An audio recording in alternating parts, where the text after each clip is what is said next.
are Blizzard solving their employment issues? Because this is something I spotted earlier, but I heard in the grapevine that they're paying more now, and a recent departure has returned.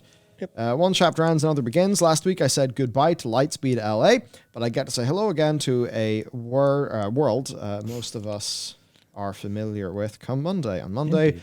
I'll be helping bring life to Azeroth again. Now, Mark here was, senior test analyst for 7 years, 11 months. Long time. Then an associate game designer for 2 years, up until March 2021. And 1 year later, is going to be moving back. Mm-hmm. Yep. And I thought that was interesting because we spent so much time talking about how much they've, brain drain at Blizzard. They've lost a load of staff. Riot are paying double. Tencent are paying, substantially more, I imagine, for Lightspeed LA. Everyone across the industry is paying more and offering, better benefits and stuff like that. And they seem to be that's a really fundamental, existential problem. That is the equivalent of, your society isn't growing enough food level existential problem. Like, this is fine for a while, but eventually it will figuratively kill you. And it seems like they've actually made the correct moves to solve this problem. Yeah. Which is, if you're going to bring someone back, maybe Mark just really loved Blizzard. Maybe, he said, he loved his time at Lightspeed LA and, best luck to the team. No hard feelings there. Just he wanted to go back to Blizzard. And I imagine they sweetened the deal there big time.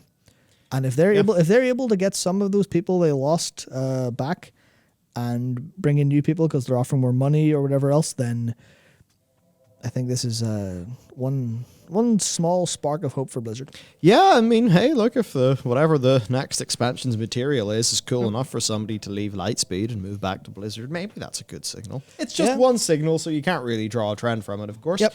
But hey, that's good. I mean, even saw Skarsgård, I think, worked in Riot. Yeah, went to. Well, if you kind of go, was Skarsgård Riot then WoW, or was Skarsgård Blizzard Riot? Riot then WoW. Yeah, Riot then WoW. It would never touch World of Warcraft before that. Yeah, but certainly interesting idea. Yeah. Well, probably he's playing World of Warcraft. Yeah. That's what I mean. That's that what I from mean. a development. Yeah. So interesting. And this is what needs to happen.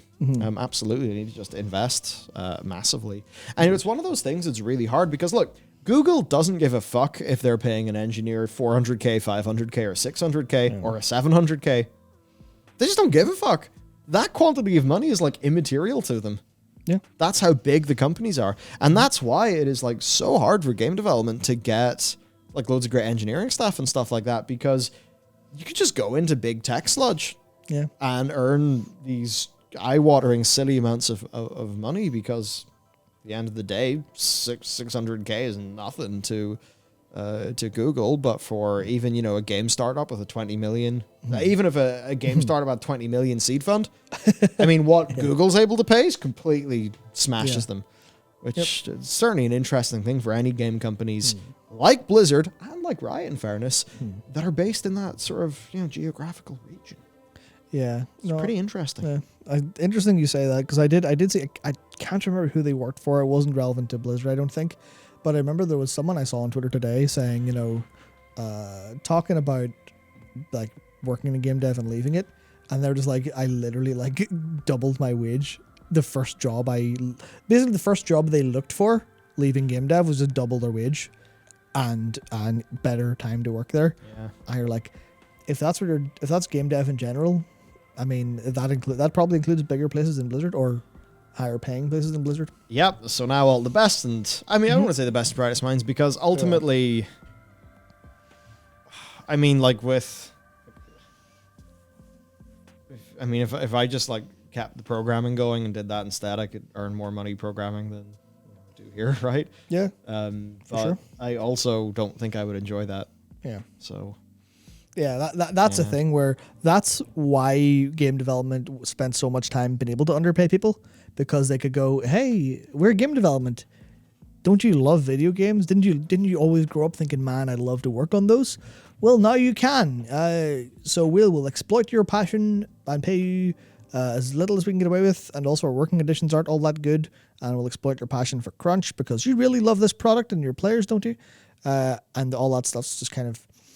Yeah, as the world is changing, and I think as a lot of experienced game developers are getting older and readjusting their priorities from what is passion and passion driven, but burning them out versus, no, I want to like live a fulfilled life, and I can do that outside of work if I have a lot of money. That's the thing where it needs to adjust for that, realistically. Yeah, it's just tricky because I think what's best is to have a good work-life balance and a job you're very passionate about. But what I think happens is these big tech companies, they have so much money, they're able to overpower that with money. Yeah. And, you know, I don't think that's necessarily great for humanity. I don't think it's great that what are the novel problems that our best and brightest are working on? Oh, optimizing revenue and advertising platforms. Optimizing the YouTube algorithm to steal your time. Yeah. Yeah. I mean, is that not... You couldn't pay me enough money to work on that. Yeah. No, I mean, I think that actually is something I was vaguely talking about earlier when I was talking about, you know, how things are designed, or, you know, if things seem shit, it's likely that they're not designed that way. They just happen that way. That's a really good example of that, where it's just that, you know, no one's designed society to go, well, we will make sure we funnel the greatest people into solving humanity's problems further and foremost. Yeah. Because incentives align for individuals, not for groups. That's it. I think, are we solving the most important problems? No, we're solving the most financially lucrative problems in the current conception of society. Yeah. I don't think that enriching Google via adverts is really for the greater good. Yeah. That much. I mean, then Google could maybe say, well, we are putting that into, you know, this breakthrough research funding, or maybe there's the, what do you call Priscilla Chan and Mark Zuckerberg? They have their foundation that is working on basically like solving diseases. Yeah. They focus on that rather than longevity. And it's like they could make that argument. But I mean, I don't know. Surely there's a better way that doesn't rely on the person at the top of that organization deciding to put their money to a good end. Yeah, that's the problem, where a lot of those actual big moves money-wise come from people getting so rich they finally understand money doesn't make them happy as much as solving a load of problems do, especially when they get old and stuff, like Melinda and Bill Gates foundations and stuff like that. Whatever you say about them, it's still the idea of like, why does philanthropy have to come as a, you know, oh, here's an optional element to someone being hyper rich, is that they have philanthropy at the end of it. Well, maybe a bunch of the rich people saw like how all the Vanderbilts, like the Vanderbilt heirs, were like incredibly unhappy, depressed people. And maybe they all realized, maybe instead of building the largest residential property on Earth, it would be better if I used my money to do something useful. Yep. Like, you know, maybe that's what we're relying on, but I mean, who the hell knows? Yep. Right. Okay. So, you know, we've solved the black pill. We've solved raids. We've solved society. What are we going to do next?